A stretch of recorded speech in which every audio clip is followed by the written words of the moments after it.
to welcome everyone to the Barmm Parliamentary Elections Stakeholders Briefing. As we know, the Barmm PE is the next step towards fulfilling that promise of moral governance and lasting peace in the region.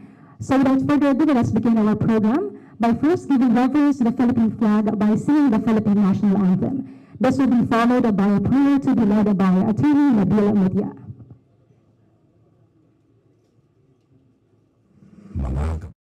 Mga kababayan, ang pambansang awit ng Pilipinas. Kayang magiliw, telas ng sinakanan, alam ng puso, sa dikit mo'y buhay. Lupang hinirang, tuyag ka ng magiting, sa manlulupin, di ka pasisigil, sa nagatak tutok sa simoy at sa langit mong bagaw, ay hinatang tulad, awit sa pagkayang minamahal. Ang islang ng matawad mo'y tagumpay na nagtitingin, ang bituin at araw niya kailan pa may di magtitingin. Lumalang araw ng walhagit pagsinta, mo'y langit sa piling mo. Ang inigaya na pagkay mga api, ang mamatay ng dahil sa'yo.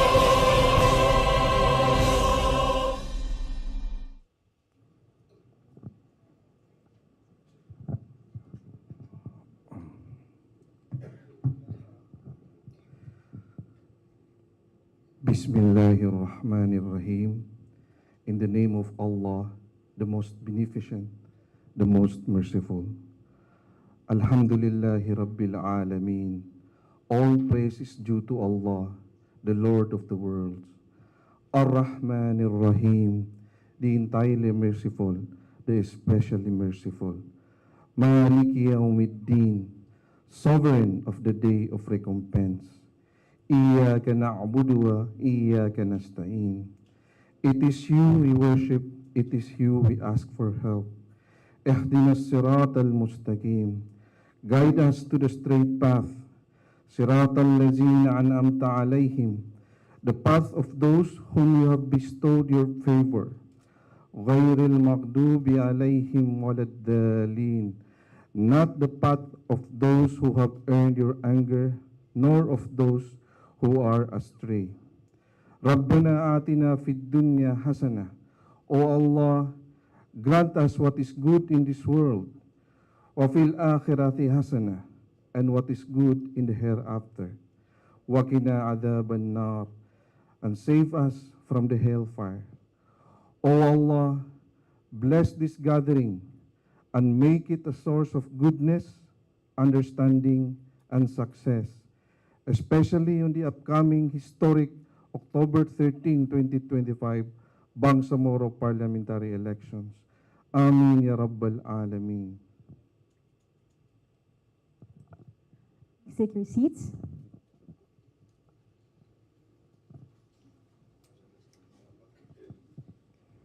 I'm sure all of us are very looking forward or excited for the presentations this afternoon. But before that, allow me first to acknowledge our guests this afternoon. We are very grateful because this afternoon we have with us the Office of the Presidential Advisor on Peace, Reconciliation, and Unity, the Honorable Secretary himself. Please welcome Honorable Secretary Carlito G. Galvez, Jr. Also from the same office, we have Yusek David B. Bishano. We also have Yusek Wilden Mayor. Also joining us from Apapri is Executive Director Jordan S. Bayan and Director Darwin Wali Wee.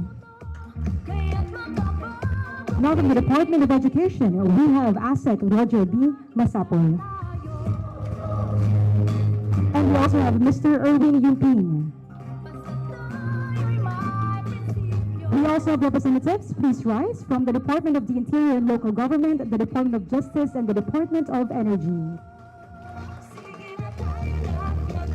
Now from the Bangsamoro Autonomous Region in Muslim Mindanao, we have with us Chief Minister Honorable Abdulrauf A.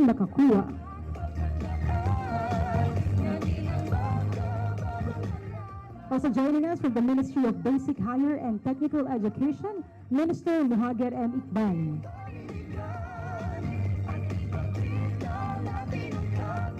Now, from our CSOs, or our Citizens Arm, we have the National Citizens Movement for Free Elections with Mr. Angel Acevedo Jr., Mr. Jeffrey Falco, and Kenji Fortaleza. From the Parish Pastoral Council for Responsible Voting, we have Dr. Arwin A. Serrano.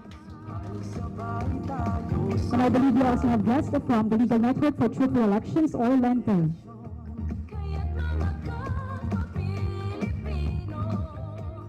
Let's move to our parties for Barmm. We have a Moro Ako Party President Attorney Najib Lokman Taib. Also joined by Party Legal Counsel Attorney Nora Shib Batugan. Representatives also from Progresibong Bangsamoro Party. We have a Party President Engineer Don Mustafa Adison Loong and Attorney Mo Azra Tumupon Bail. From the Handika Party, we have Attorney Randolph C. Pargasio, Secretary General. Party Secretariat Mr. Muhammad M. Pargasio and Ms. Lord Shadalis. From the Bangsamoro People's Raayat Democratic Party, we have Party President Attorney Jose I. Lorena. From United Bangsamoro Justice Party, we have Party President Honorable Ahod Al-Haj Murad B. Ibrahim. From Barmm Grand Coalition, we have Honorable Abdulrahman Rubil S. Mahudadato, Party President. Bangsamoro Party, we have Party President Honorable Muslimin G. Sema. We also have guests from the Armed Forces of the Philippines, representing Major General Sudario, we have Master Sergeant Aaron Senya.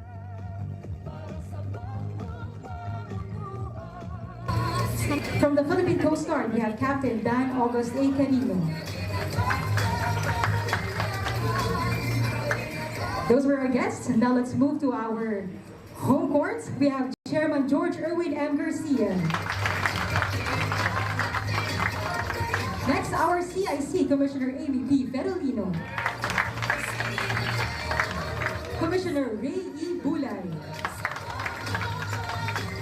Commissioner Ernesto Ferdinand P. Maceda Jr. Commissioner Maria Narina S. Tangano Casinga. And of course, Commissioner Noli R. People. This afternoon, we're also joined by our senior staff, our directors from the main office and from our regional offices. We also have our provincial election supervisors and election officers joining us this afternoon. And of course, we'd also like to recognize our friends from the media.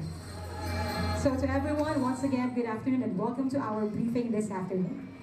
Now, we will proceed with the presentation by looking at the timelines, our key updates, and our rules for the Barmm parliamentary elections. To give us an overview of these updates or the briefing, allow me to please call on the head of the Project Management Office of the Commission, our Executive Director, Edith Yopiso E. El Nas Jr.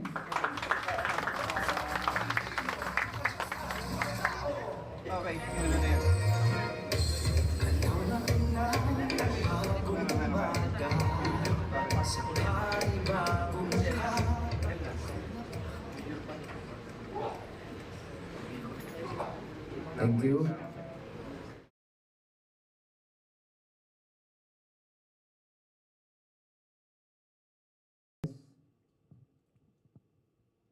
Partners of the Commission on Elections, election stakeholders, our friends from the media, good afternoon.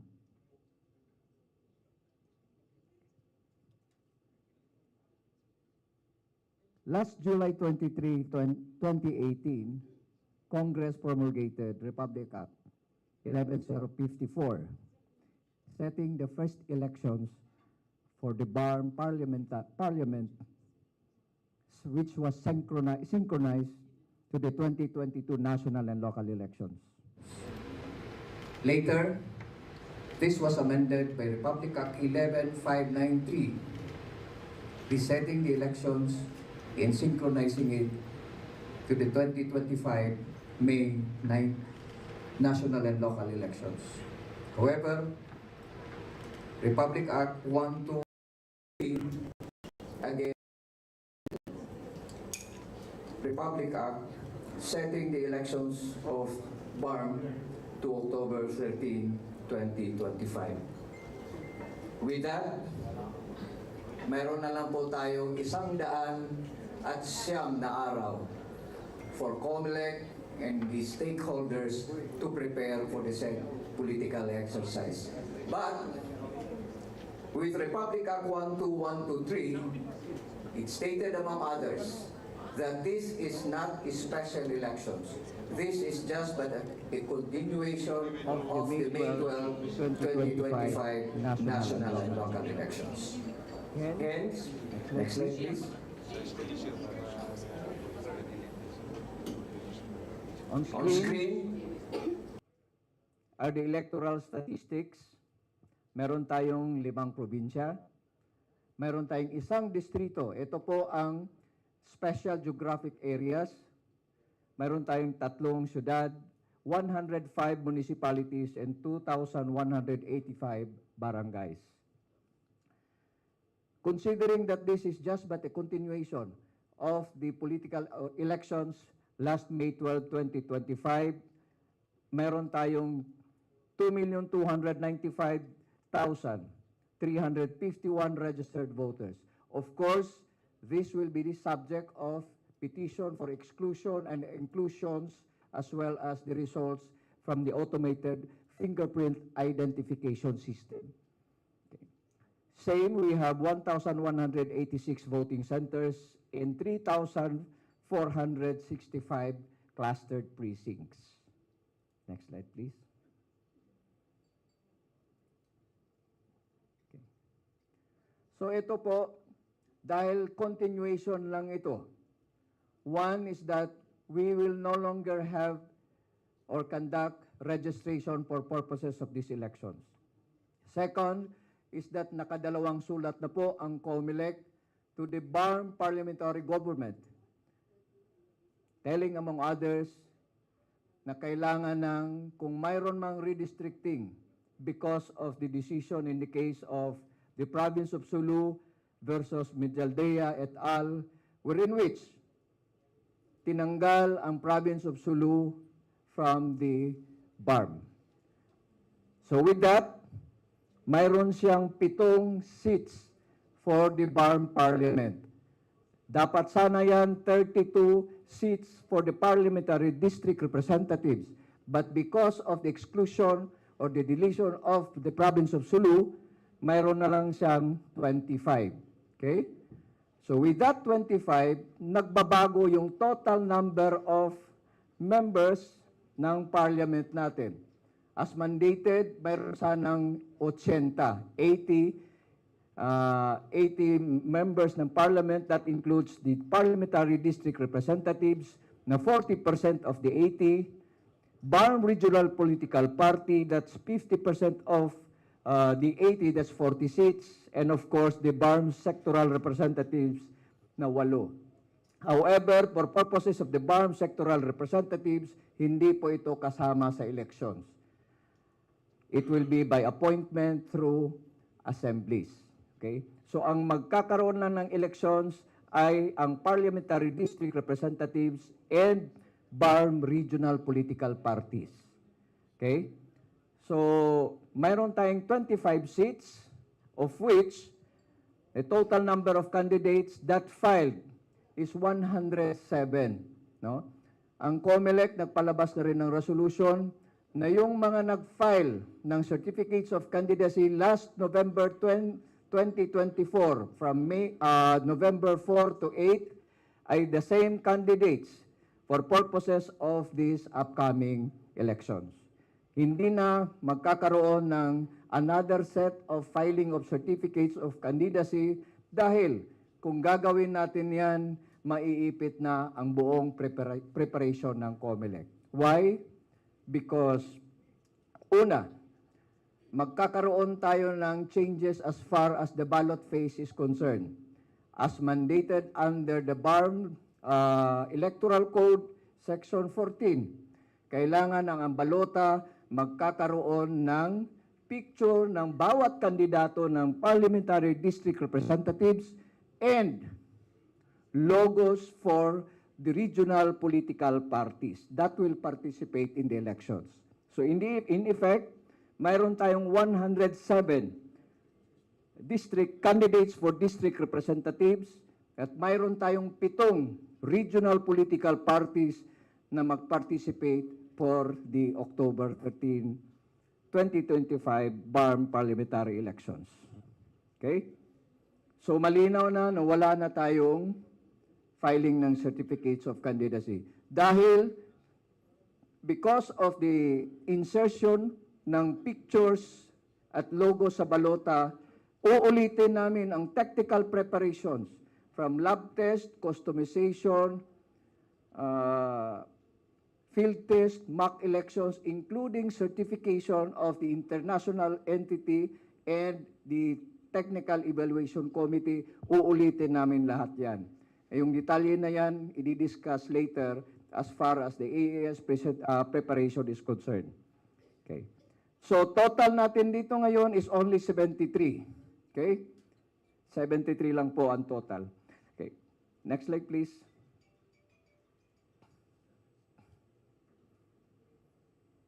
Okay. Considering, sinasabi ko kanina, considering that this is just but a continuation of the May 12, 2025 national and local elections, same automated counting machines ang gagamitin natin, same canvassing and consolidation system, and same pa rin yung transmission, equipments, and facilities na gagamitin natin. But this time, we will focus on Starlinks. Bibigyan na natin ang lahat ng mga voting centers ng Starlinks. Unlike in the May 12, 2025 national and local elections wherein ang binibigyan na natin ng Starlinks ay yung mga walang connectivity. This time, we will see to it that for every 3 clustered precincts, mayroong isa-set up ng Starlink within the voting center. This is to ensure na lahat ng mga results will be transmitted right after the close of voting and printing of the 9 copies of the election returns. Also, we will be using the same voting centers as used in the May 12 elections. Same canvassing centers and same transmission scheme. Of course, considering na mayroon tayo District Board of Canvassers who will canvass the results from the different municipalities in SGA. Kaya kailangan nating mayroon tayong isang District Board of Canvassers. Lahat ng mga resulta coming from the 8 municipalities of SGA dadaan sa District Board of Canvassers who will consolidate and canvass its results. Then after that, transmit to the Regional Board of Canvassers. Remember na sa mga munisipyo at syudad, they will only canvass but without proclamation. Ang proclamation ay magaganap lamang kung iakyat na ang resulta sa Provincial Board of Canvassers. So for the provinces of Lanao del Sur, dalawang Maguindanao, Basilan, and Tawi-Tawi, lahat ng mga munisipyo at syudad, aakyat ang resulta sa Provincial Board of Canvassers who will canvass the results and proclaim the winning district parliamentary representatives. And for purposes of the regional board or regional political parties, aakyat ang resulta to the Regional Board of Canvassers who will canvass all the results from the 5 provinces, including 1 district, yung sa SGA, then proclaim the winning regional political parties. Okay? Dito sa scheme na ito, itong regional political parties natin, winner takes all. So lahat ng 40% ng allocation mapupunta sa kung sino mang mananalo. Highest number of votes. Pero kung mayroong dalawa, hahatiin. Okay? Okay. Next slide please. Okay. So ito na yung itsura ng balota natin. Unlike in the May 12 national elections, local elections, etong balota natin magkakaroon na ng pictures ng mga kandidato at logos. Aside from that, mayroong isang question dyan. As provided under the Electoral Code ng Bangsamoro, mayroong isang question, none of the above. Parang isa siyang contest. No? Dito sa Regional Political Party Contest, mayroon, at saka yan ang itsura. Okay. So dito sa pinakadulo, yung X, yun yung none of the above.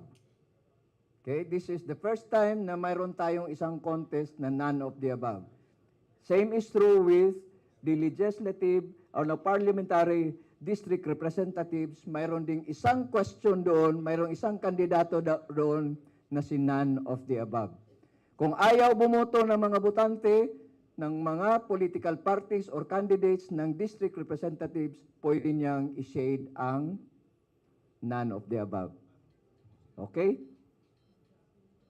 So yun yung innovation, yun yung diferensya sa balota natin noong May 12 national and local elections. Other features, pareho pa rin, mayroong timing marks, mayroong QR code, yung jurisdictional requirements, saka yung logo. And of course, bawat balota will contain a secret security marking of which isa lang ang nakakaalam. Kung sino yan, hindi ko sasabihin sa inyo ngayon. Ibulong ko na lang sa inyo mamaya. Pero siya lang talaga ang nakakaalam kung ano yan, ang security markings. Okay. Next slide, please. Okay, important dates lang, pasadahan na natin ng konti. Okay. So, Constitution of Electoral Boards, yung sa taas, patapos na ito yung database at saka project of precincts. Then next is the Constitution of Electoral Boards, Board of Canvassers, DESO, support staff, and its submission. Okay? The deadline is July 15. And yan ang sinasabi ko na uulitin lahat ang technical preparations. That's why we have trusted build for field test, July 14, laboratory test, July 1 to August 7, field test, July 19, mock elections, July 26, local source code review, August 12 to August 13. Ito yung katapos na lahat, i-deposit na ito in escrow sa Central Bank, yung final trusted build and final system. That will happen between September 1 to September 15, 2025. Next slide, please. Para mamamahala sa eleksyon ng Bangsamoro for this coming October 13, on screen, ito po yung project management structure na pinanguluhan ni Commissioner Jaime Ferolino as the Commissioner in charge. Next slide, please. So with that, for purposes of knowing the technical preparations, may I call on Director Florerita to discuss and update as far as the technical preparation is concerned. Maraming salamat.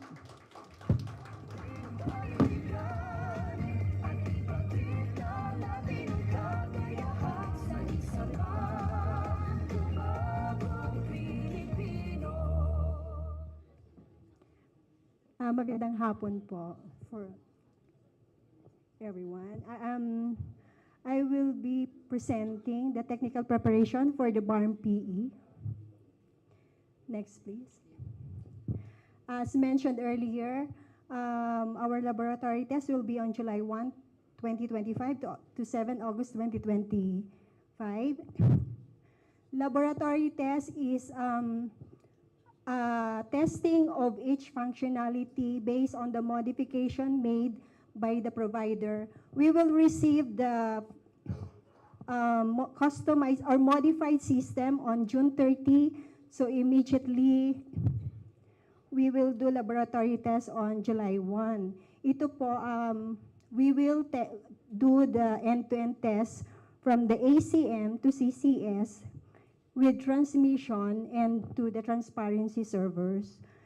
This is to check kung yung mga requests namin for modifications are reflected in the customized or the modified system. So after po ng laboratory test, we will have, next slide please, the field test. Also, as mentioned earlier, field test is like the laboratory test. Ang difference lang po niya is we will do it in the field.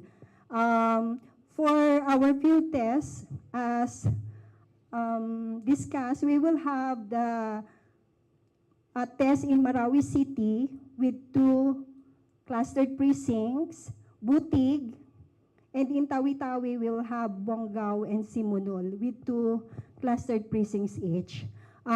This is a test of the ACM from opening of the ACM to counting, to voting, to counting, and to transmission to the municipal CCS and to the provincial CCS and to the regional CCS with the transmission on the transparency servers and central servers also.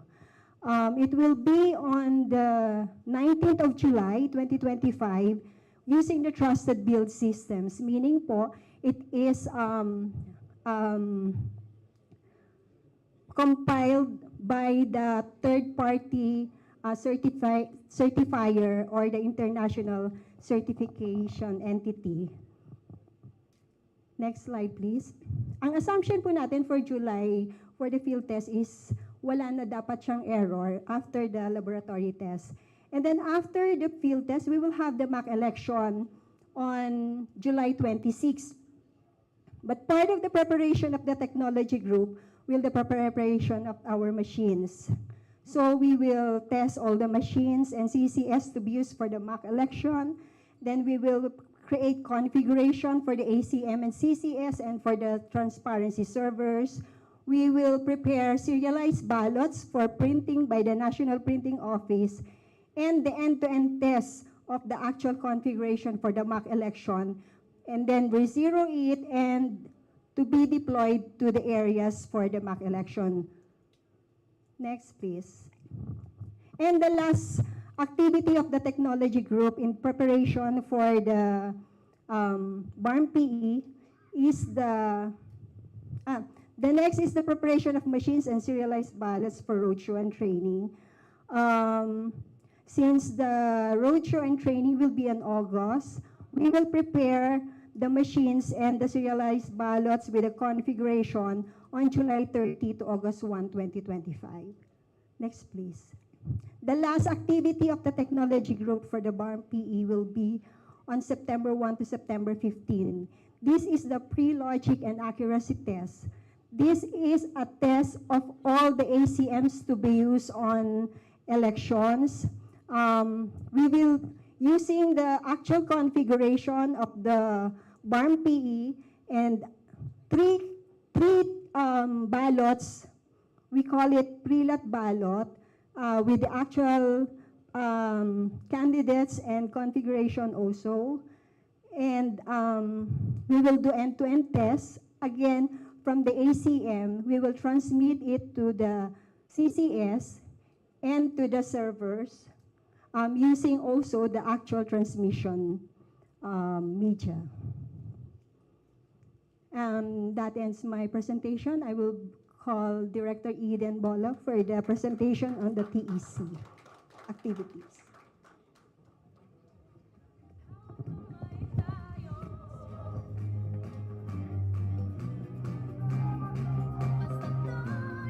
Good afternoon again, everyone. I am here to present the updates for the Technical Evaluation Committee for the Barmm PE in October. So the Commission is still required to comply with the requirements of the law. So Section 11 of RA 8436, as amended by Section 9 of 9369, still requires that the TEC shall have to certify the EES, including the hardware and software components for use in the election day. So I would just like to remind everyone that since the said system was already certified for the May elections with some revisions, the applicable portions of the previous certifications will still apply. So we are still complying with all requirements as listed in the law. So this includes the conduct of the field testing process and the mock elections event. So there's still a need to conduct a software audit on the accuracy, functionality, and security controls. We still need to conduct a source code review. These two requirements shall be done by the international certification entity. And since the Barmm PE is an extension of the May NLE, the same ICE or international certification entity will conduct these two requirements. So, and the last remaining three will still be complied with: the escrowing of the source code for the elections in the Bangko Central, the certification that the source code reviewed is the same as what was installed or will be used in the machines, and of course, the operationalization of a continuity plan as required by the law. So for the certification plan for the Barmm PE, so as I've said before, since this is just an extension of the May elections, the composition of the TEC will still be the same. The ICE will still be the same. So the software audit test and the validation of the documented results will still be complied with. So just to reiterate the timelines that were presented, so for the TEC, our concern is for the source code review and the review of the technical documentation. So this will happen from July 1 to July 13. And this is in preparation for the generation of the trusted build on July 14th, in preparation for the field test. So after that, there will be a validation of the trusted build if everything is good to go for the field test.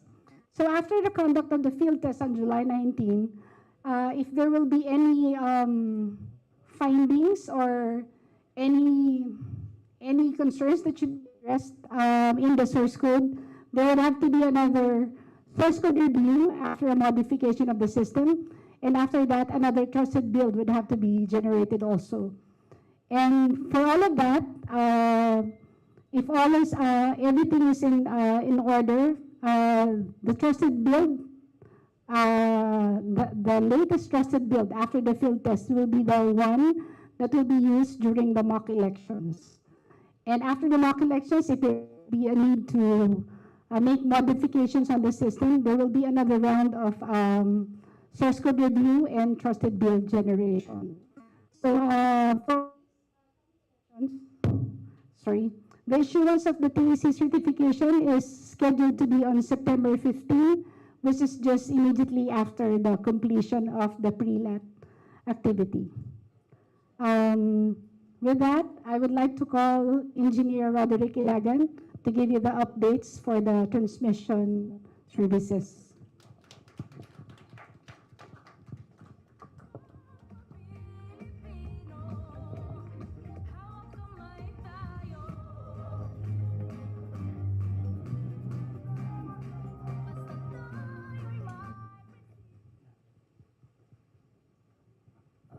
Good afternoon, everyone. The Barmm parliamentary elections with the transmission, of course, after the test of the application and after it was certified, it's time to integrate this application with the machine and for the results to be electronically transmitted to respective destination. Just to give you a short history, with the May, we achieved 83.5% transmission of results. So this will be our benchmark for the Barmm parliamentary election. So hopefully it will achieve at least 84%. Kidding aside, we targeted 99.9%. That's because we will be using the LTE SIM card, the Starlink, and the Teltonica to make it private. So Starlink distribution will be 1 Starlink per 3 ACM per polling center, plus 1 Starlink per CCS. So there is a dedicated Starlink for each machine, together with the LTE SIM card as the backup and the tertiary transmission media. So a total of 2,568 Starlink will be deployed, plus the 7,000 plus SIM card as the backup transmission media, with the total number, with the respective number of ACM of 3,576 and 115 CCS. Of course, to support the infrastructure is the very resilient data centers. We have the main data center that house the central CCS, then the backup data centers that house the backup CCS, and then the third data center which house the transparency servers, namely for the dominant majority party, the dominant minority party, the Citizens Arm 1 and Citizens Arm 2, and the media servers. These are all for transparency and auditability. And of course, to make it more resilient and to make it more transparent, we have also the mirror site at the DICT. And to have these results visible online, we have the results website. So basically, just the same as the what was the 2025 NLE transmission from the ACM going to the NBOC to the PBOC, and PBOC to the regional.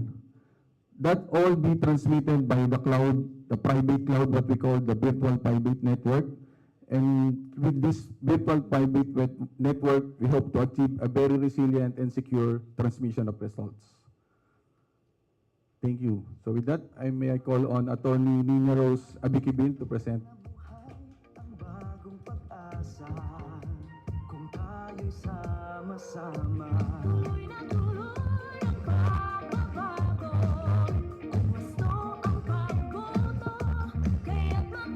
Good afternoon, everyone. I am Attorney Nina Abikibil from the Election and Barangay Affairs Department, and I will be discussing 3 key operation and preparatory activities for the October 13, 2025 Barmm Parliamentary election.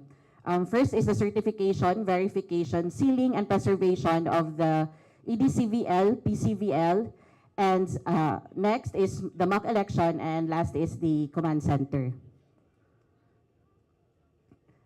So for the from the last week of May until June 19, 2025, the updating of the voters registration system or VRS by the OEOs in Barmm was undertaken pursuant to COMELEC Resolution 11147, which was promulgated on May 28, 2025. So during the said updating, the records that were manually crossed out and manually included during the 2025 NLE in the EDCVL and PCVL were implemented in the VRS. So these are the all approved abatement of double or multiple registration records and all approved deletions of records of deceased voters as resolved by the ERB during its meeting for the verification and certification of the 2025 NLE, EDCVL, and PCVL.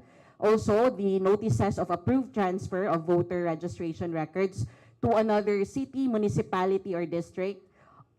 Fourth, all final and executory court-issued exclusion or inclusion orders. And lastly, all resolutions of the Commission and Bank ordering the inclusion of voter registration records that were inadvertently deleted. So out of 108 OEOs, we received 90 OEOs submitted a request for updating, and while the remaining 18 OEOs who did not submit or did not submit a request for the updating shall instead use the final database submitted for the 2025 NLE. So to implement the necessary deletions and inclusions, the 18 OEOs will perform manual cross-out and inclusion as guided by the resolution and relevant procedures. So out of 90 OEOs that requested updates, 84 have already submitted their final database. Yung remaining 6 po, nakapag-submit na din, but they are undergoing verification and are expected to be completed tomorrow. So to provide additional context, during the 2025 NLE, the total number of registered voters is 2,295,351. So meron din pong 3,465 cluster precincts. As of 7 a.m. today, the total number of registered voters in Barmm, excluding yung 6 OEOs po undergoing verification, is 1,974,532. So this will still increase po pag nadagdag na po yung 6 OEOs. So the schedule of activities po for the verification, certification and verification of EDCVL and PCVL, August 22, 2025 is the last day to post the notice of the ERB meeting for the certification of the list of voters on the bulletin boards of the OEO and the city or municipal hall. And also on the same day po, yung last day to send notices of the ERB meeting to the local chapter of the verifier, certifier, civil society organizations, or the VCCSOs, or accredited citizens arm. And then the last day to conduct the ERB meeting to verify and certify the list of voters is on August 29, 2025. And then yung final posting of the non-colored and without photograph certified and final list of voters in the OEO and in the bulletin board of each city or municipal hall is on September 3, 2025. So these are the guidelines po na ifa-follow po nung mga 18 OEOs who were not able to update their VRS. So the voter's name shall be para po dun sa limang na-mention ko kanina na mga for manual inclusion and deletion. So the voter's name shall be manually crossed out in the list of voters, and the annotation must be indicated on top of the crossed out name. The name that is crossed out must remain clearly legible. It must not be completely blackened or redacted, and the corresponding photograph of the voter must remain visible kahit po naka-cross out.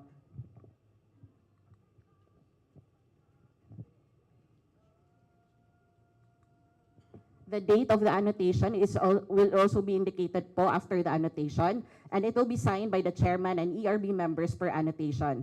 These markings are to be implemented in the VRS upon the resumption na po of voter registration after the 2025 BPE. And then the EO must ensure that during EB training for the 2025 BPE, it is clearly emphasized that voters with names manually crossed out in the EDCVL and PCVL as per the resolution shall not be allowed to vote in the 2025 BPE, and that the failure of an electoral board member to comply may result in liability for an election offense. So ito po yung annotations per allowable instances. So ordered excluded by a proper court. Annotation is excluded per court order issued by the MTC, MCTC, RTC branch number. Certified as an overseas voter, approved overseas voter in yung name po ng post, and then approved for abatement of registration record during the last ERB meeting. So ilalagay po is abated due to double or multiple registrant as per AFIS. Tapos with approved application for transfer of registration records to another city, municipality, or district. So ang annotation po, transferred to yung city, municipality, or district. And lastly, for the deceased, which was already approved by the ERB before the 2025 NLE, deceased as per certified list from LCR or sworn affidavit of next of kin. So for the manual inclusion, manual insertion of names in the EDCVL and PCVL pursuant to COMELEC resolution, COMELEC resolution or minute resolution, or a final and executory court inclusion order shall be undertaken by the EO, authenticated by the signatures of the ERB. So kasama po si chairman and ERB members, silang tatlo, and by the signature of the representatives of the citizens' arm or election stakeholder if available. So after the conduct of verification, certification, and sealing of the EDCVL and PCVL, no more annotation in the EDCVL and PCVL is allowed. Lastly, for the preservation of the EDCVL, after po ng 2025 BPE, the offices of the election officer shall ensure that all election day computerized list of voters or EDCVLs are, number 1, scanned, two, securely stored in both their original hard copy and digital formats at the respective OEOs at the offices of the Provincial Election Supervisor or OPES or the for the National Capital Region po. Pero for Barmm sa OPES lang po, and submitted in digital or soft copy to the Election Records and Statistics Department or ERSD for proper safekeeping, maintenance, control, and disposition. The summary of the guidelines for scanning of the EDCVL and cybersecurity measures are provided in Minute Resolution number 25-0476 and in Section 9 of this guideline. The digital copies shall be submitted to the ERSD within 15 days from the date of the elections. And for this purpose, the Office of the Regional Election Director shall submit a regional consolidated monitoring report to the EBAD within 5 days from the deadline for the submission of the scanned EDCVLs. The report shall follow the standard format to be provided by EBAD to ensure uniformity. So meron na din po kaming na-release na format for this. Next topic po is the mock elections. So the legal basis po is Section 9 of RA number 9369, amending Section 11 of RA number 8436, which requires the successful conduct of mock election as one of the requirements for the issuance of certificate by the Technical Evaluation Committee, certifying through an established international certification entity or ICE that the automated election system, including its hardware and software components, is operating properly, securely, and accurately. So objectives po natin, number 1, to simulate the conduct of election processes from pre-voting, voting proper, counting, consolidation, and transmission of results using the new hardware and system. Number 2, to determine the effectiveness and chain of custody in the deployment of automated voting machines, automated counting machines and peripherals from warehouse to the designated polling places.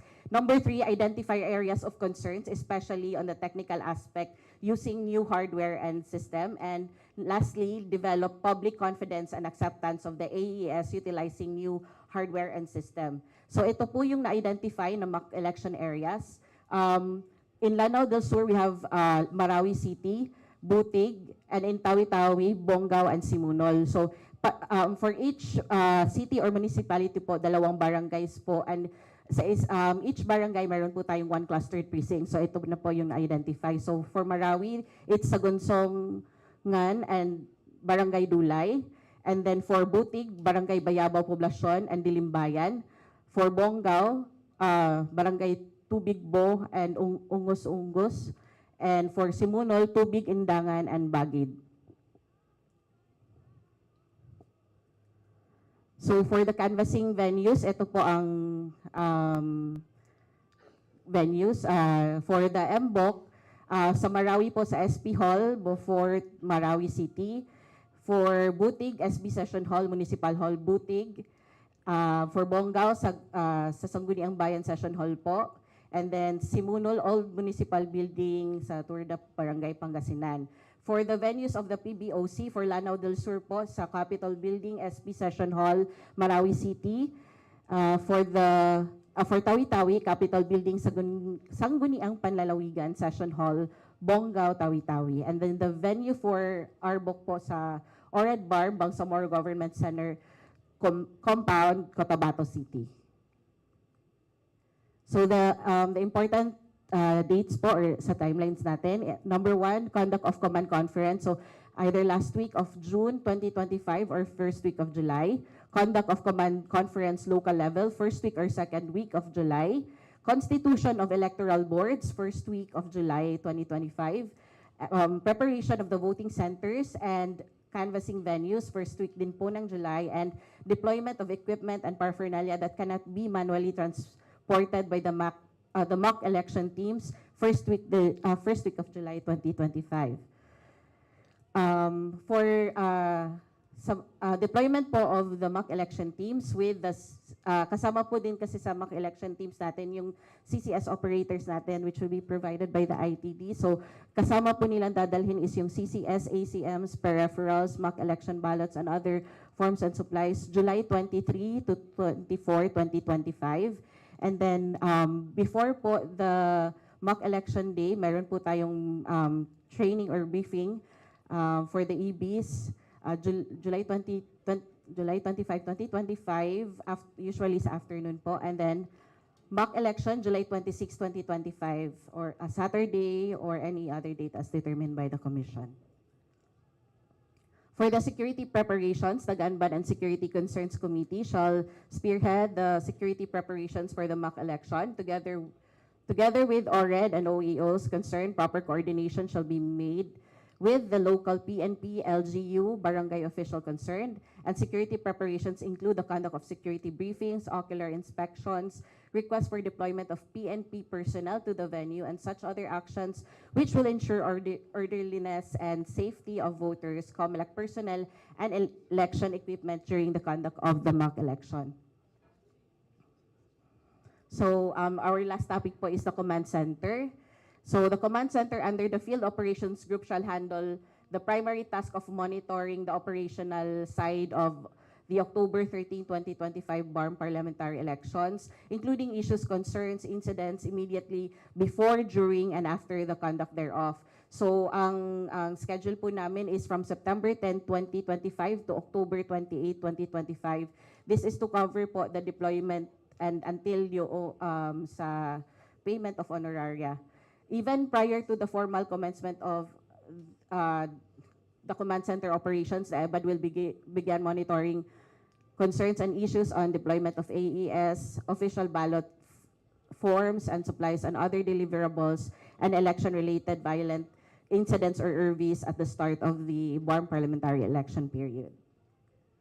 So, ito po yung naging composition ng command center natin noong 2025. So, ganito din yung format na ifa-follow namin. So, we have the internal stakeholders, the field operations group, and EBAD personnel, and then external stakeholders. So, the activities to be monitored, this is based po sa mga activities na monitor din namin noong May 12, 2025 NLE. So, for pre-election, again, yung delivery of accountable forms to priority and non-priority areas, delivery of non-accountable forms to priority and non-priority areas, delivery of ACMs to hubs, delivery of ACMs to OEO, delivery of consolidated canvassing system, delivery of batteries and ballot boxes to hub, delivery of batteries from hub to OEO, delivery of ballot boxes from hub to OEO, request for early delivery, status of installation of transmission devices, and enrollment of digital certificates. For final testing and sealing, meron po kaming dalawang activities, FTS status and FTS schedule. Election day, we monitor the status of opening of polls, closing of polls, canvassing and proclamation, areas with no proclamation yet, and reprinting of ballots and lowering of thresholds. So we also monitor yung request for replacements during FTS and E-Day. So we approve the request for replacements of ACM, USB, and CCS transmission devices, report on damaged ballot boxes, and report on ballot feeders. And then sa ERVs naman po, yung validated and suspected ERVs natin. And then post-election, tatlo na lang po yan, payment of poll workers honoraria, payment of additional honoraria, and inventory of contingency ACM in the OPES and OEO.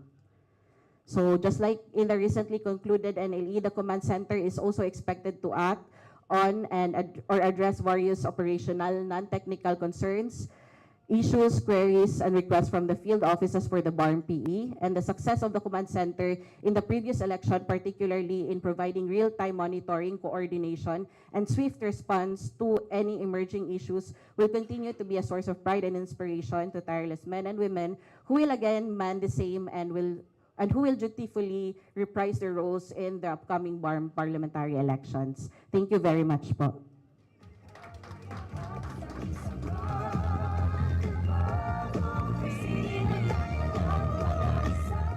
Our next presenter is Director CP Maimona Aziza GL Tawagan from the Law Department of the Commission.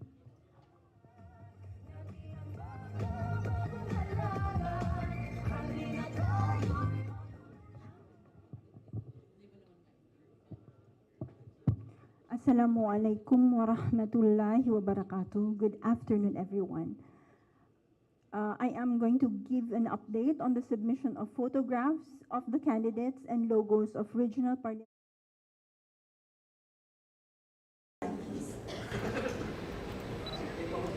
To implement Section 14, Chapter 1, Article 7 on election administration of the Bangsamoro Electoral Code, which requires official logos and photographs of candidates participating in the October 13, 2025 Bangsamoro parliamentary elections.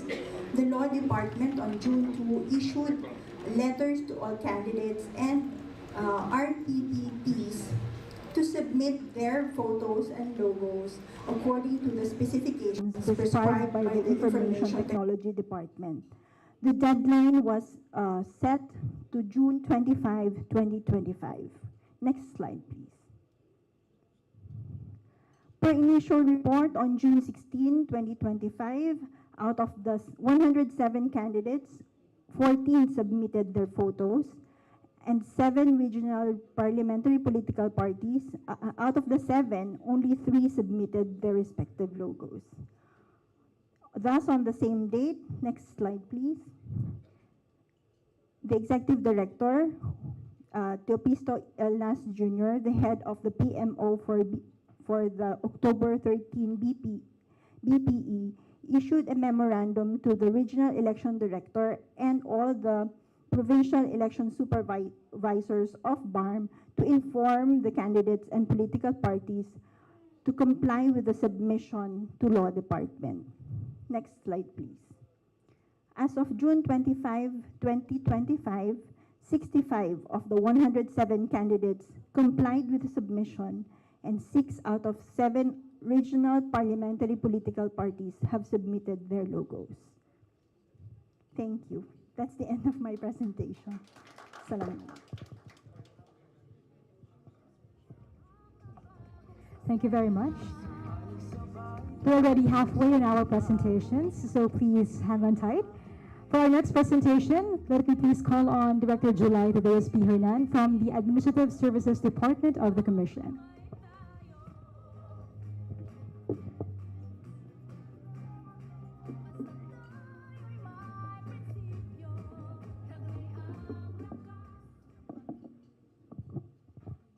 Magandang hapon po sa ating lahat.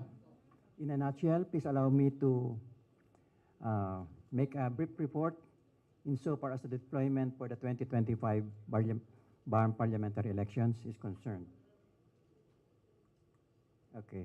As per the timeline, as shown on the screen, for purposes of the roadshow requirements, the dispatch and deployment will be for the period August 16 to August 31st, and for the ballot boxes, September 10 to September 11, for the AAS battery, including contingencies and possible replacement units, on September 10 to September 11 also, for the non-accountable forms and supplies, that will be on September 12, for the AAS machines for election day, FTS and contingencies on September 13, accountable forms and supplies which shall include official ballots on September 15. If necessary, additional non-accountable and accountable forms and supplies will be dispatched from Manila for the period October 5 to October 10, and of course, on election day, it's October 13. Immediately thereafter, we shall be undertaking reverse logistics. Except for the ballot boxes, all cargoes may be consolidated so that the Commission, through its Packing and Shipping Committee, shall only be having a one-time dispatch from the source warehouses of the Commission. And for purpose of the Barmm elections, the Commission will be using 2 hubs or source warehouses, both in Laguna, in Santa Rosa City, and in Binyan City. So how will our deployment be implemented? Just like in the previous NLE, we shall still be adopting the policy as initiated in Minute Resolution 24-0535, promulgated July 31st, 2024. For the forward logistics from our said source warehouses, the Packing and Shipping Committee of the Commission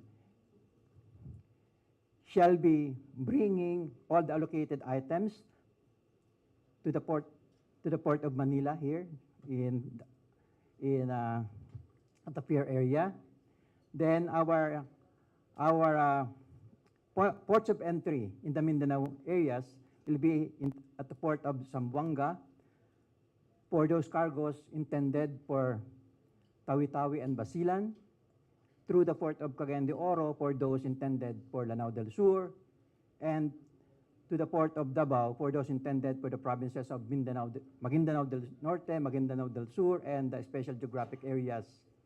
Then from there, our election officers shall be withdrawing the allocated items to the respective provinces from the hubs as established. Then from there, they shall be the ones who will distribute all these allocated items to the voting centers, care of our electoral board. And for the reverse, it shall also be the duty of the election officers to retrieve these machines from the voting centers and bring them back to the provincial hubs. And again, for the Pack and Shipping Committee personnel who shall be assigned in these hubs to bring all these machines back to the source warehouse to complete the reverse logistics. Okay. For cost efficiency, the Commission will again employ containerized shipment or via sea, again from the Port of Manila, being the most economical means of transportation to the different ports of entry. Again, the port of origin for all these items will be from Manila through all these ports and to the various destinations, and as recommended, as proposed by our concerned local officials, the locations of our hubs, say in Basilan, will be in Dato Dizal Cultural Center, Barangay Matibay in Lamitan City. For Tawi-Tawi shall be at the Datu Amir Bahar Gymnasium, MSU Preparatory High School, MSU Compound, Tubig, Mapalam, Bungao. And for Lanao del Sur, the hub will be located at the Provincial Capital Gymnasium of Corporate Court in City Hall, as agreed in principle by the concerned local government unit. For Maguindanao del Sur, the hub will be located at the new office building, Provincial Capital in Buluan. For Maguindanao del Norte, it shall be in Sultan Kudarat Municipal Gymnasium, Barangay Dalumangkob in Sultan Kudarat. And for the SGA, it shall be at the MILG building, Datu Binasing, Municipality of Pahamudin.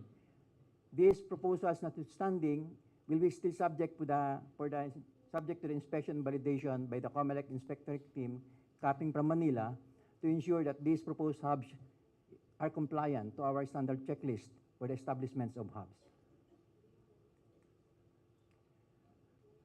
As I mentioned earlier, the Commission will be the ones to handle the deployment, unlike in the previous NLE wherein we engaged the services of a cargo forwarder up to logistics. This is one of the modifications to ensure that deployment will be safe and secured in all phases of the deployment. So COMELEC coordinators, meaning the personnel to be assigned from Manila to the various hubs, will be the ones to deliver the official ballots as part of the accountable forms and all non-accountable forms to the office of the treasurer and the offices of the provincial election supervisors as the case may be, including the PCBLs and EVCBLs, and supplies for the final testing and sealing. For the security plan, here in Manila, the Pack and Shipping Committee will be coordinating with the NCRPO of our PNP, and of course, with the contingent already assigned with the COMELEC. For the escorting from the points of dispatch, meaning from the source warehouses in Laguna to the Port of Manila. Then, from the port of entry, the coordinators will again coordinate, of course, to the assistance of our concerned officials for the arrangement of security from the ports to the hubs. And in the hub, for the purposes of security and safety of the machines at the hubs, the concerned COMELEC officials will again be requested to assist for the arrangement for the provision of security 24/7, both for the forward and storage and reverse logistics and the reverse logistics purposes. So that's all. That's all for the Packing Shipping Committee for the deployment for the Barmm PA. Thank you very much. At this juncture, may I pass the floor to Director Margaret King.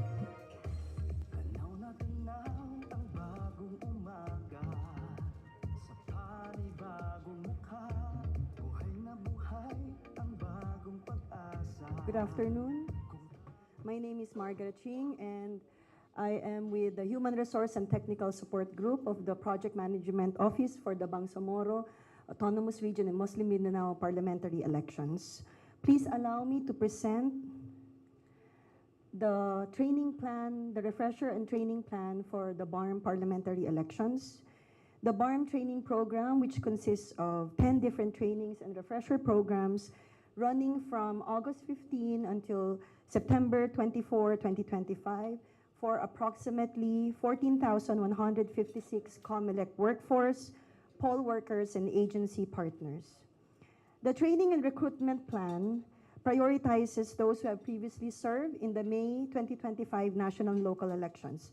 Thus, except for the special electoral board members, the COMELEC will engage with poll workers who have previously served, who have been previously trained, who have been certified by the Department of Science and Technology, and who have previously served in the May 2025 national and local elections.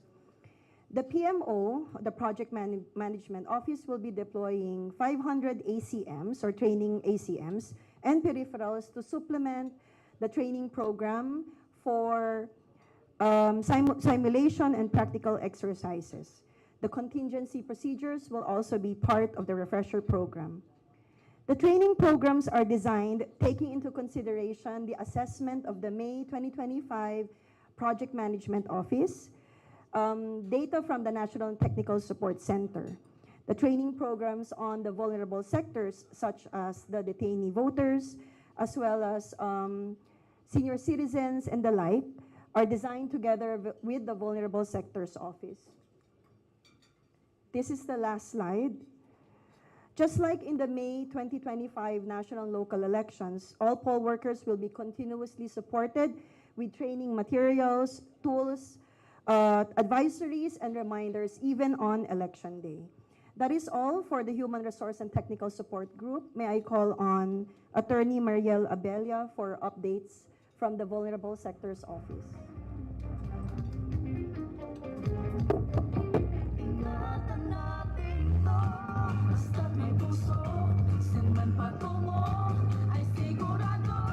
Good afternoon, everyone. On behalf of Director Mona Lisa Mamukid, I will be presenting for the Vulnerable Sectors Office. I am Attorney Mariel Catherine Abella. For our vulnerable sectors voting, ito po ang ating data as of today, and this is subject to change habang nag-update pa po ang ating mga EO. So, meron po tayong 360,593 na senior citizens, followed by indigenous peoples, persons with disability, and persons deprived of liberty. For our priority polling places naman po, ito po ang polling place kung saan maaari pong bumoto ang ating mga senior citizens, persons with disability, and pregnant voters. Meron po tayong 185 PPPs to be established. Kasama po dito ang isang makeshift PPP. And we have a total of 555 support staff and aides. Para naman po sa ating accessible polling place, ito po ay polling place para din po sa ating mga senior citizens and persons with disability who have manifested their intent to vote in the APP. So meron po tayong 19,388 na APP voters and 194 voting centers with APP precincts. For our persons deprived of liberty or PDL, meron po tayong, as of May 12, 2025 NLE, meron po tayong 177 PDL voters sa PDL SPP voters and 38 naman po for escorted PDL voters. Ito po ang ating mga jail facilities or detention center kung saan meron po tayong mga PDL voters. Dalawa po sa Maguindanao del Norte, isa sa Tawi-Tawi, and isa din po sa Lanao del Sur. For our early voting hours, magkakaroon din po tayo ng EVH during the Barmm Parliamentary elections. At katulad po ito ng May 12, 2025 elections, this will be conducted from 5 a.m. to 7 a.m. At ang pwede pong mag-avail ng ating EVH ay ang ating mga persons with disability, senior citizens, kasama po ang kanilang assistors, and pare rin pong mag-avail ng EVH ang ating mga pregnant voters. If hindi po makakaboto sila during the early voting hours from 5 a.m. to 7 a.m., maaari po silang bumoto pa rin from 7 a.m. to 7 p.m. and they will enjoy priority lanes. Or kung sa priority polling place po sila buboto, maaari po silang bumoto from 7 a.m. to 5 p.m.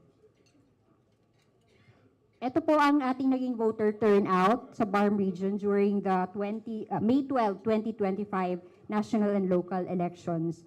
So mostly po ang bumoto sa nag-avail ng early voting hours ay ang ating mga senior citizens. Sinundan naman po ito ng mga assistors, persons with disability, and then, pregnant voters, tapos persons with disability. And for the random manual audit, magkakaroon din po tayo ng random manual audit sa Barmm Parliamentary elections. Thank you. For the next presenter, I'd like to call on Attorney Audrey Martin.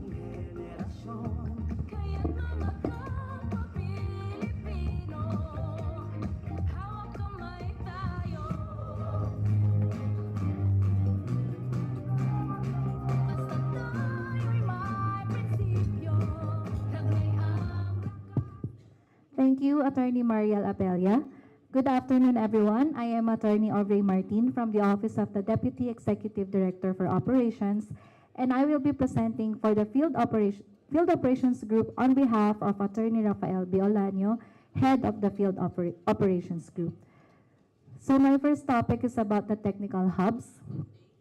Just like in the previous NLE, the technical hubs will house the repair and configuration of the ACMs and parts thereof in case they malfunction. So we have po technical hubs in every province and sa distrito po ng SGA. Sa Basilan po ang technical hub ay nasa Lamitan City. Sa Tawi-Tawi naman po, considering its geographical structure, 3 technical hubs will be stationed in each main island. Isa po sa Bonggao, isa sa Turtle Islands, at isa sa Mapun. Sa Lanao del Sur naman po, ang technical hub ay nasa Marawi City, sa Special Geographic Area sa Pahamudin, sa Maguindanao del Sur sa Buluan, at sa Maguindanao del Norte sa Cotabato City.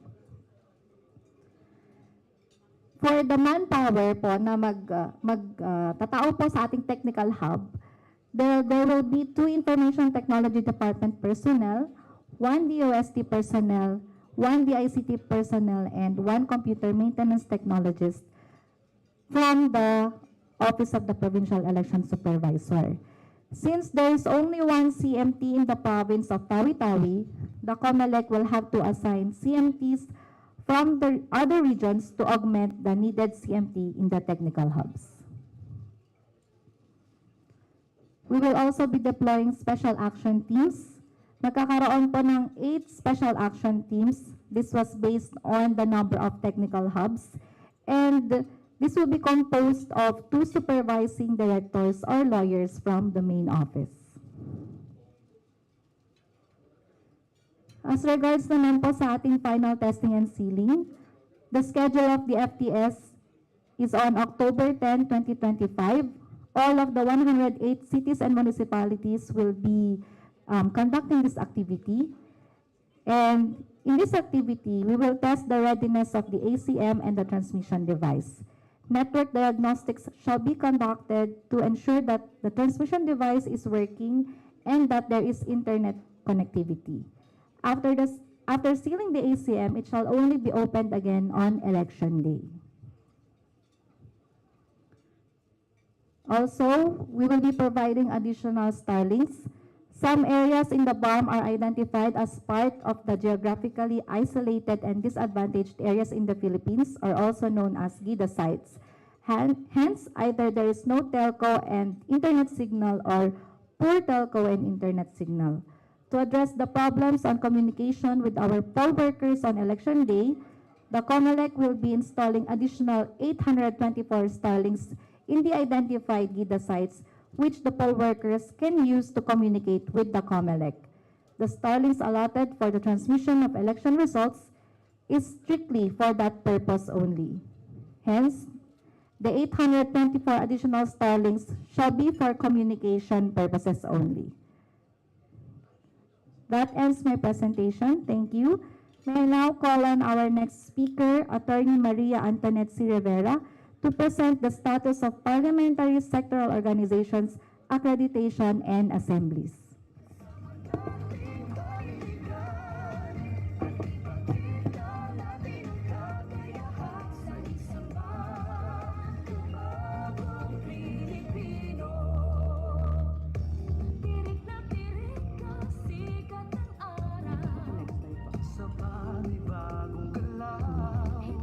Hello. Good afternoon, everyone. Allow me to recap the status of the preparations for the parliamentary elections, particularly on the topic of sectoral organizations, their accreditation, and the conduct of assemblies. So just to recap, I know this has been discussed earlier. Our Bangsamoro Parliament will be composed of 80 members, 40 of which will be from the regional political parties, 32 will be from the district representatives, and 8 will be from the sectoral representatives. So, the previous allocation for Sulu province, as earlier stated, is to be excluded from the elections for now. So we will only be electing 25 district representatives, and the sectoral representatives from 8 different sectors will be elected through the conduct of assemblies. Right now, we have 8 regional political parties participating in the elections who filed their manifestations of intent to participate, one of which was denied. So in total, there will be 7 RPPPs participating in the elections. So, under the Bangsamoro Electoral Code, 10% of the members of parliament will come from the sectoral communities. 2 seats are reserved for non-Moro indigenous peoples and the settler communities, and 1 seat each for women, youth, traditional leaders, and the ulama. There is a very unique way of electing sectoral representatives. Traditional leaders, there are actually 4 different sultanates. However, 1 is to be excluded in the meantime, pending the resolution of the Sulu case before the Supreme Court. And among those 4 different sultanates, they will decide on the order of rotation, and then from that particular sultanate, 1 will be selected as the sectoral representative. So this selection process takes into account the cultural background in the Bangsamoro. Similarly, the ulama, who are from the religious sector, their selection process will not be through voting by plurality. It will be through an assembly. So the ulama of the different provinces in the Bangsamoro region will decide again their order of rotation, and then 1 representative will be selected through assemblies.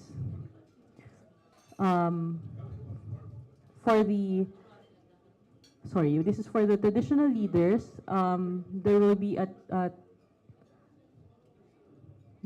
for the NMIP, there will be an assembly as well, facilitated by the Ministry of Indigenous Peoples. And then for the remaining sectors, ideally they will be, after the current elections, they will be elected through a direct plurality. In the meantime, they will also be selected through assemblies. So all of the commission received a total of 1,449 petitions for registration of parliamentary sectoral organizations. As of today, unfortunately, we have been unable to grant any of the petitions.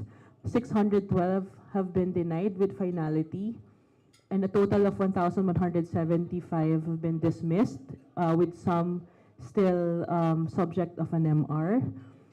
There are 274 petitions remaining. And then there are 316 motions for reconsideration filed, 131 of which have been denied with finality, and we have a total of 185 pending motions for reconsideration. I want to discuss the reason for the high rate of dismissal because I know this is a concern of the Bangsamoro community. Generally, the Commission and Bank subscribe to the recommendation of the BRAC for dismissal. The BRAC, the Bangsamoro Regional Accreditation Committee recommended around 360 to 370 petitions that were dismissed outright without a hearing because they failed to attach the required certification from the concerned ministry or agency, or they belatedly filed it 2 months after the deadline. Similarly, there were petitioners who failed to comply with the order of publication. So because of the failure to comply with the Commission's rules and orders, they were also dismissed. Now, for petitions favorably recommended to be granted by the BRAC, the Commission and Bank had to deny these petitions because they found that there were pro forma petitions with conflicting information, meaning the petitions contain information pertaining to a different party. There were also hundreds of petitions which contained a common attachment, a constitution and bylaws, which actually pertain to an agricultural cooperative. And so, the Commission was constrained to deny these petitions. Finally, there were also several petitioners whose constitution and bylaws had missing required provisions. And when we were interfacing with the Bangsamoro Parliament before, they emphasized the need for these required provisions. Currently, we have the following remaining cases per sector, and also this is still subject of deliberations by the Commission and Bank today as well as next week. But for the ulama, there are 7 remaining petitions and MRs, 5 of which have been recommended to be granted, and 2 of which have been recommended for denial. For the non-Moro indigenous peoples, there are 23 in total remaining, and 8 have been recommended for grant, and 15 are recommended for denial. Now, for settler communities, there are 64 remaining petitions. There are at least 44 already recommended for grant, and at least 20 recommended for denial. As of today, we received an additional 12 motions for reconsideration, so the number of the recommended for grant or denial may still increase.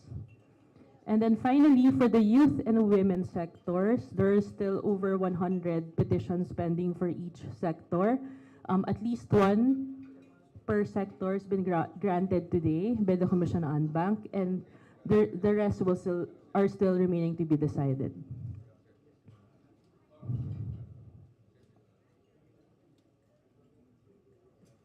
Sorry. Let me go through the mechanism for the conduct of assemblies. So as mentioned, the women, youth, and settler communities are going to be elected by direct plurality from 2028 onwards. For 2025, we will be conducting assemblies to elect their sectoral representative. We have asked the concerned ministries for the women, youth, and settler communities to present to the Commission and Bank their proposed rules and process for the conduct of assemblies. This has been submitted, the rules have been submitted to the Commission and Bank, and it's still undergoing review.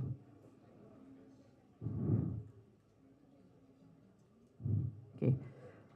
For the non-Moro indigenous peoples, there will be first a tribal assembly, meaning within the tribe, they will have to select 2 of their nominees, because for the NMIP, there will be 2 representatives, and then they will also select 10 delegates who will be the voting members in the regional level of the assembly. So there's also a requirement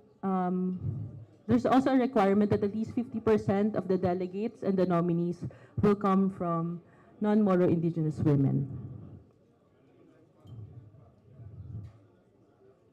For traditional leaders, there will be an regional convention for the 3 sultanates representing the Mindanao, Kabuntalan, and Buayan, Ranao, and Iranun. And then they will determine the order of the representation. So for instance, assuming that they follow the current order, the sectoral representative for 2025 to 2028 will come from the Sultanate of the Magindanaoans. For 2028, it will come from the Ranao. For 2031, it will come from Iranun, and so on and so forth. And then within that tribe, they will be selecting the nominee of the Sultanate who is currently the chosen Sultanate for that particular election cycle. For the ulama, there has to be at least 1 ulama sectoral representative per province, and they will again determine the order of which provincial ulama will be selected for that election cycle. After determining the order, then there will be a regional ulama convention to choose among that provincial ulama who will be the representative.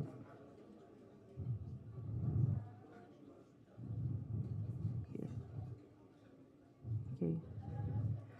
Other updates, as I mentioned, currently there are proposed rules being reviewed by the Bangsamoro Electoral Office, the Bangsamoro Study Group of the Commission on Bank, and the Special Task Force for the Conduct of the 2025 NLE and the Barmm PE for Study.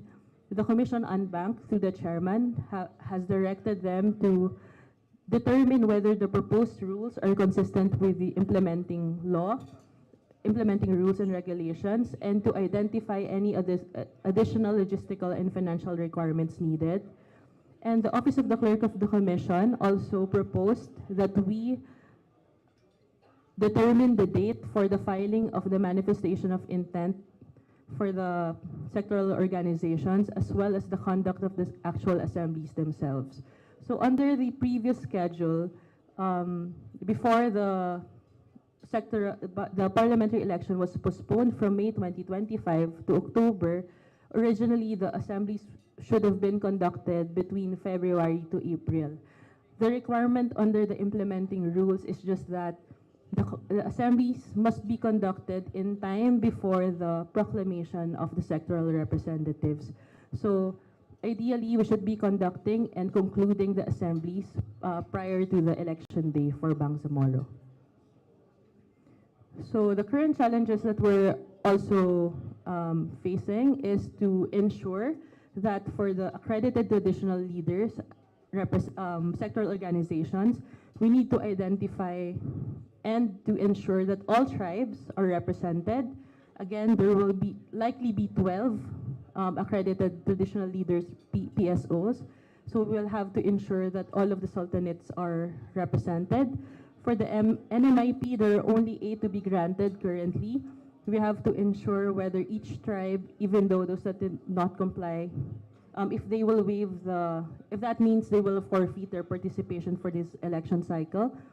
For the ulama, we have to determine whether all the provinces are represented.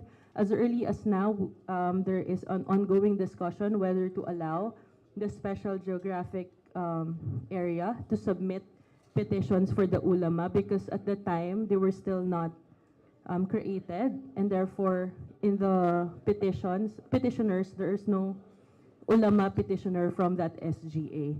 And finally, for the youth settlers and women, we are coordinating with our field offices regarding the voters list for the particular sectors. So thank you. To present updates for the printing committee, may I please call Mr. Yasser Magadang.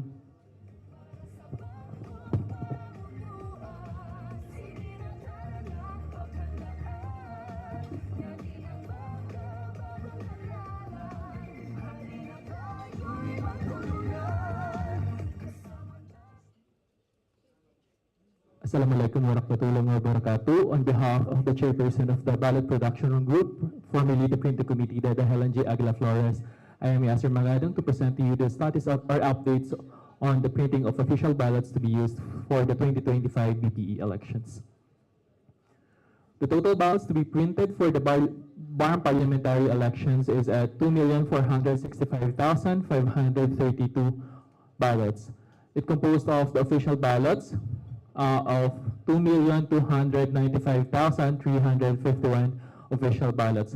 This was discussed a while ago by our PMO head, Director Elnas, that the official ballots will be different from our official ballots printed last 2025 national and local elections.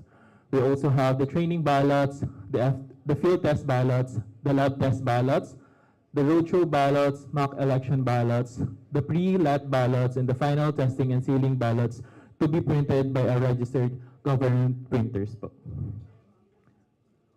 Let's go back muna po.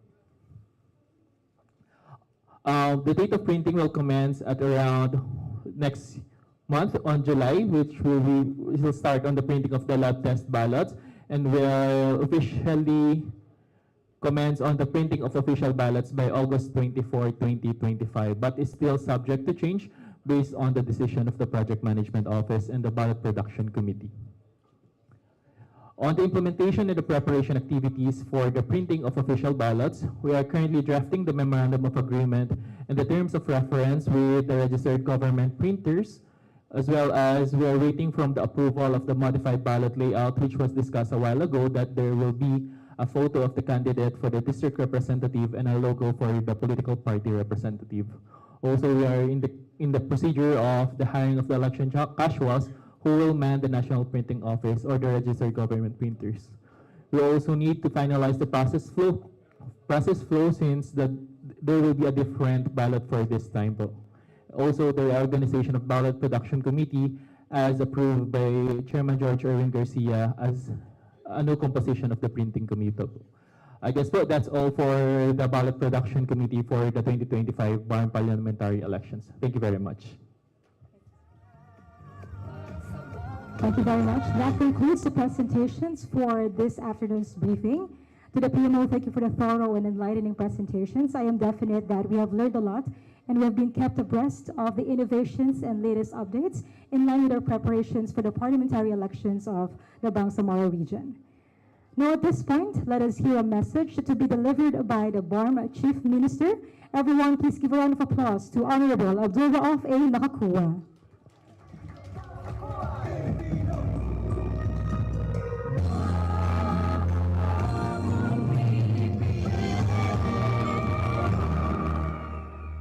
Okay, now let's just hear a message from the tireless champion of democracy here at our very own commission. Everyone, please give a round of applause for a message, Chairman George Erwin M. Garcia.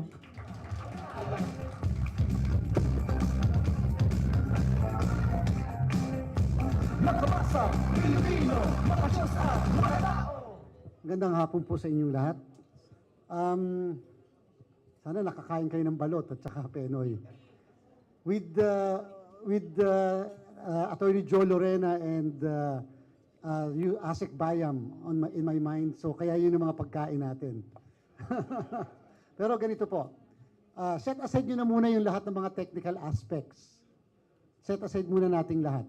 Una, nagpapasalamat muna ako sa ating Commissioner in Charge, Commissioner Amy Ferolino, sa buong Commission and Bank, sa lahat ng senior staff headed by the Executive Director, the Deputy Executive Director for Operation and the Administration, as well as ang ating mga senior staff, ang Regional Director ng Barmm, si Director Raiso Malipo is present, and all the Provincial Election Supervisors of all the provinces of Barmm na andito sila ngayon, kasama yung sa SGA natin, para lang makasama yung lahat. Sa miyembro ng media, sa Citizens Arm natin, AFP, PNP, at sa iba pang sektor. So set aside muna natin yung lahat ng technicalities. Kasi alam ko, medyo naguguluhan na kayo sa kanina pang technicalities. Set aside muna natin. But I would like to point out to everyone, kung napansin niyo, ganun po ka-prepared ang inyong commissioner elections. Meaning to say, despite the fact that this perhaps is the shortest in the history of an election preparation, 5 months lang. 5 months lang po, katatapos lang ng election natin itong May 12, naghahanda na kaagad kami sa isang Bangsamoro parliamentary election para sa October 13. And take note, Naghahanda rin sina Commissioner Ray Bulay, ang buong PMO namin, para sa barangay and SK elections ng December 1. Wala pa naman tayong law on the postponement of the barangay and SK.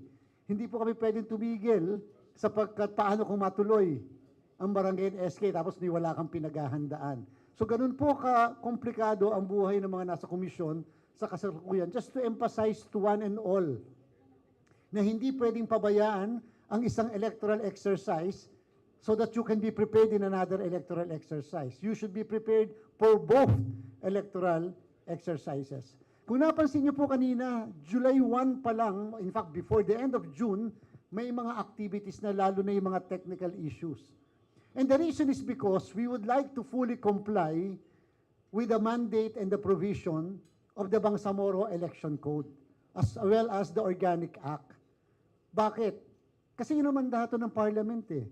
Yun ang sinabi sa atin, and it's not for the COMELEC to refrain and to refuse the mandate of the Parliament. Sabi ng Parliament, ilagay yung pictures sa mga balota. Sabi ng Parliament, ilagay ang logo sa mga balota. At sabi ng Parliament, maglagay ng none of the above as a choice ng mga kandidato, sa mga kandidato para sa mga partido at para sa mga botante natin. So anong ibig sabihin? We have the option to set aside that. Kasi nakalagay naman sa law, sa Act of Parliament, if practicable. But there is a reason why these features were included by the Parliament. May reason sila eh. At ang reason nila dyan is more familiarity by the voters sa part ng mga kandidato. Para yung choice nila, sure at sigurado sila yung pinipili nila. And therefore, kinakailangan ng Commission on Elections, base sa mandato natin sa Saligang Batas, ipatupad kung ano yung wisdom, ano yung intent ng legislators, ng Parliament in this case. Kaya po itutuloy namin. Bakit po ko pinapaliwanag yan?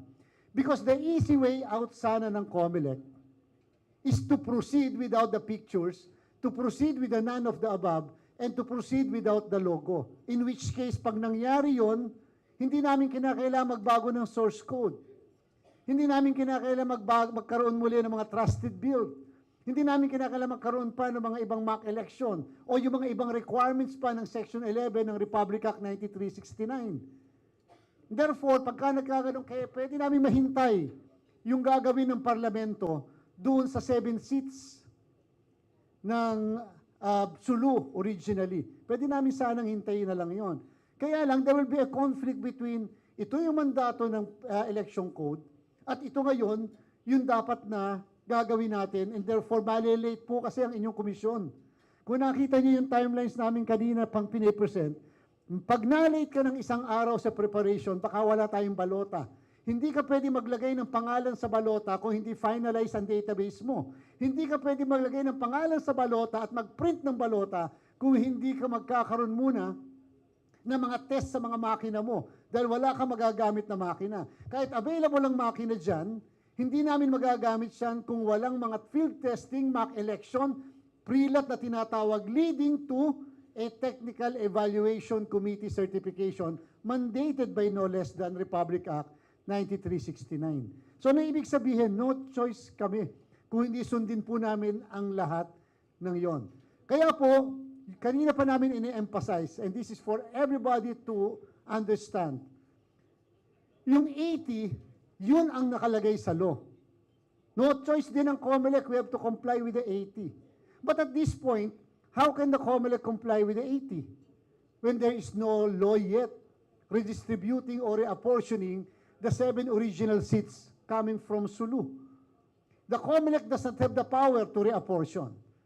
The COMELEC does not have the power to redistribute the 7 seats to the remaining 5 areas of the Bangsamoro. Wala sa amin po yon.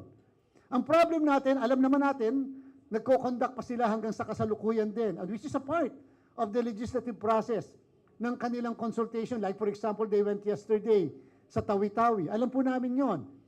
But ang point is, when will be the right time when a law will be enacted, passed, and will be fully implemented as far as the 7 seats are concerned? Sabi sa amin, baka katapusan ng June. Pero baka naman din sa first week, second week pa ng July. kasi may publication. Di ba? So, sa part po ng COMELEC, ang hirap po din talagang maghintay. That's why in the meantime, we are proceeding with our preparation based sa 73 seats. If somebody would like to go to the Supreme Court in the meantime, yes, they can go to the Supreme Court. They can question the action of the COMELEC. Pero hindi naman po namin sinasabing 73 na lang talaga. Ang sinasabi namin, sige muna 73, and we will act accordingly based sa development sa mga susunod na araw. Tingnan natin kung kaya pang maipasok sa timeline. Tingnan natin kung pwede pang mag-adjust ng dates ang Commission on Election. But this is just to show to everyone, to the public, to our people in the Bangsamoro. Tuloy na tuloy po ang October 13, Bangsamoro Parliamentary Election. Huwag na po magduda yung iba o magsabing baka hindi itutuloy o baka sakali may mga strategy or whatever attempts para hindi ituloy. The COMELEC will proceed with the conduct of the election in the Bangsamoro by October 13, and that is very, very clear. Yung po yung maliwanag na ginagawa po ng inyong Commission on Election. Yesterday, we were at, and the other day we were at Cotabato City. Nagkaroon na po tayo ng security preparations initially with our AFP, PNP, Coast Guard, and the NICA, the NBI, and the other sectors dun sa Bangsamoro. Ang COMELEC ay satisfied naman doon sa mga pinresent sa amin na extent ng preparation so far. In fact, our commission in charge might be recommending to the commission and in the meantime, we may be lifting yung originally na-declare namin that Buluan as well as Dato Udin Siswat were placed under COMELEC control before. Wala namang rason at this point na panatilihing nasa COMELEC control ang dalawang areas na yan. Unfair naman doon sa municipalities nga naman na na-maintain yung ganong klaseng sitwasyon, baka akala pa magulo doon sa area. So perhaps in the meantime, rightly, it can really and should really be lifted. Muna, wala na muna. Tingnan natin yung development sa mga susunod na araw. Likewise, we will preposition certain forces of the Philippine Army, of the Philippine Navy, and even the Marines, at saka yung ating po mga Philippine National Police and Coast Guard. Magpe-preposition na kagad ng ganito kaaga pa lang. Para kahit paano yung other groups na maaaring maghasik ng lagim doon, magkaroon ng problema, ay hopefully man-neutralize man lang ganito kaaga pa lang. For your information, ang voters turnout sa Bangsamoro na nakarang eleksyon ay 77%. Napakataas kung tutuusin. Tunay na boto ng mga kababayan nating Moro, 77%. And therefore, anong ambisyon natin for the election of October 13? Dapat mas mataas sa 77%. Na tunay na boto ng mga kababayan natin sa Bangsamoro. Yung pong mga ipapatupad natin, wala po halos pagbabago katulad sa automation ng eleksyon. Kaya lang po, wag po masyadong ganun kataas expectation when it comes to the number of voters. Still, the number of voters per precinct will be ranging from 700, 800 up to 1,000 kung meron man. Kasi nga po, this is just a continuation of the national and local election.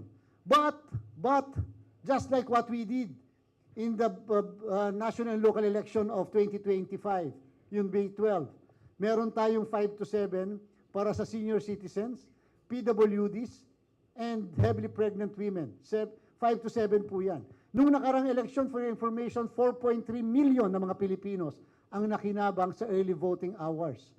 And we're hoping na dito sa Bangsamoro, yung mga kababayan natin nakatatanda at may kapansanan, alas 5 ng umaga, boboto na rin sila up to 7 o'clock para kahit paano konbinyente sa kanila. Ang voting natin hanggang alas 7 pa rin ng gabi. And therefore, para sa mga kababayan nating mga electoral board members, we'll be giving the same benefits as what were given para noong nakaraang national and local election. Kung anong tinanggap nila, ibibigay pa rin namin yung itinaas doon sa national budget na honoraria nila, yung pa rin ang mabibigay sa kanila. Yung bilang ng mga support staff, yung pa rin, wala halos pagbabago. But we will greatly improve as far as transmission is concerned.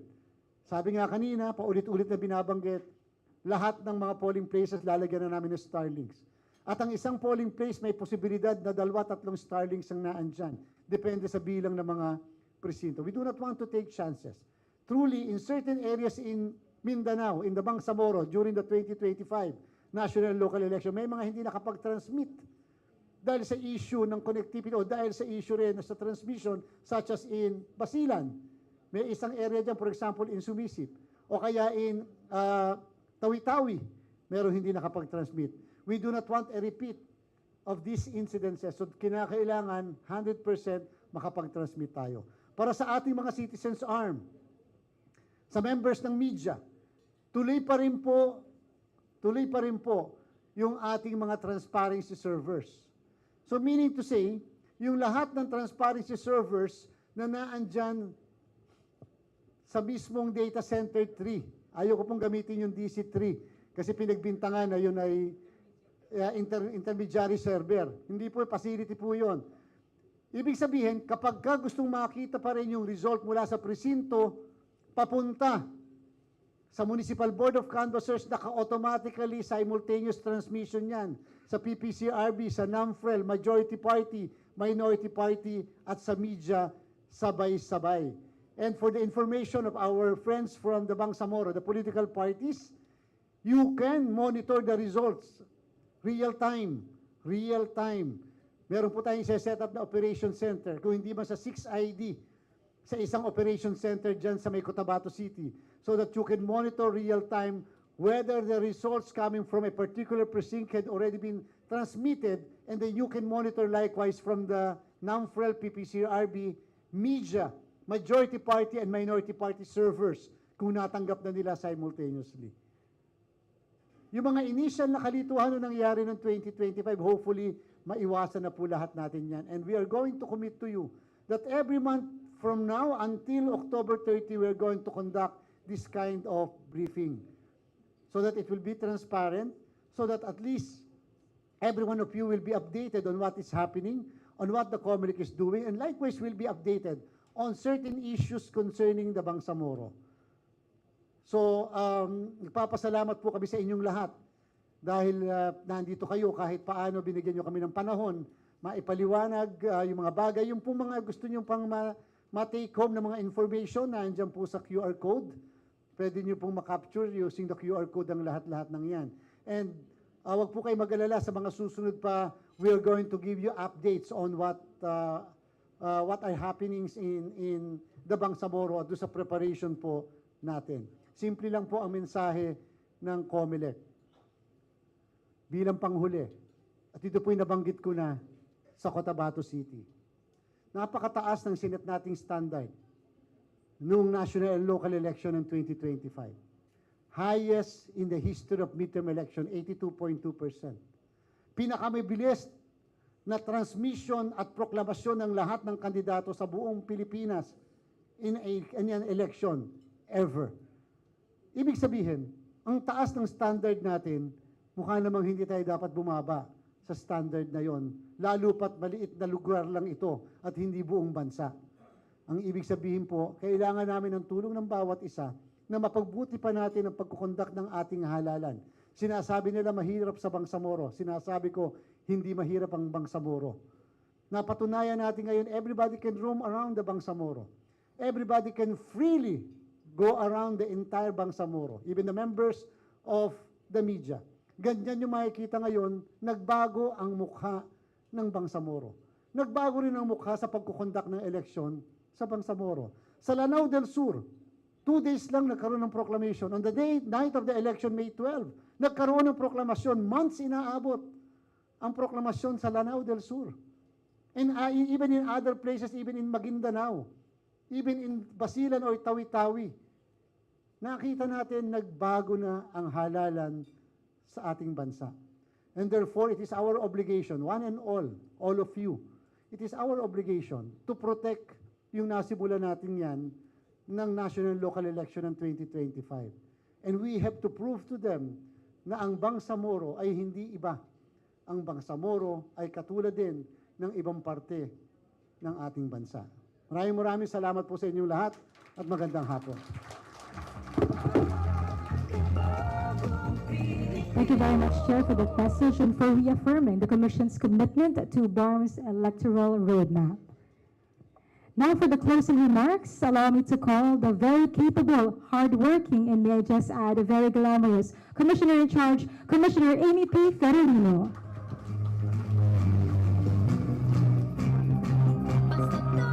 Thank you. Maraming salamat. Magandang hapon po sa ating lahat, sa kay Chairman George Erwin Garcia, Senior Commissioner, Commissioner Ray Bulay, Commissioner Nori, kanina nandito, there's Commissioner Maceda, and Commissioner Noli. Sa lahat ng mga bisita natin galing sa Barmm, sa mga political parties representatives na nandito, kay Secretary Galvez, thank you sir for coming. Sa lahat ng mga COMELEC officials ng Barmm na nandito rin sa araw na ito, sa lahat ng mga kawani ng komisyon na present today, and to all the friends from the media, maraming salamat po sa inyong pagdalo. Nasaksihan po natin ang mga presentation sa araw na ito. Ito ang unang stakeholders briefing na ating kinandak, at hindi po ito ang magiging huling pag-share namin ng aming updates sa preparation.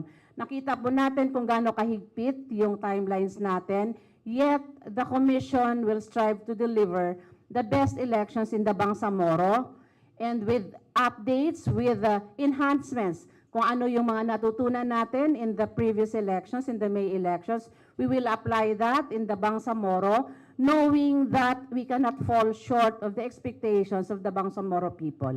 Sa lahat po ng mga kandidato sa Barmm, ang aming pong hiling ay sana inyo nang ma-submit yung mga pictures ninyo, kasi sa ngayon, kulang pa po. Otherwise, we will resort to other means to get that pictures printed on the ballots. Sa lahat po ng partido na nag-submit na, maraming salamat. Pero hindi pa rin po kompleto, meron pang isa na natira. Sa lahat po ng mga botante sa Barmm, inaasahan po namin ang inyong kooperasyon at tayo po ay magtulong-tulong para magkaroon ng mapayapa at credible na elections sa Barmm. Maraming salamat po at magandang hapon muli. Thank you, Commissioner Ferrolino, for that strong message. We're now about to end the program, but before that, we will have a photo opportunity with the Commission and Bank. May I please invite in front the Office of the Presidential Advisor and Peace, Reconciliation and Unity for the first photo opportunity. May we also respectfully invite our commissioners, the Commission and Bank, to please be the photo opportunity. To follow this photo opportunity will be our political parties from the Barmm region.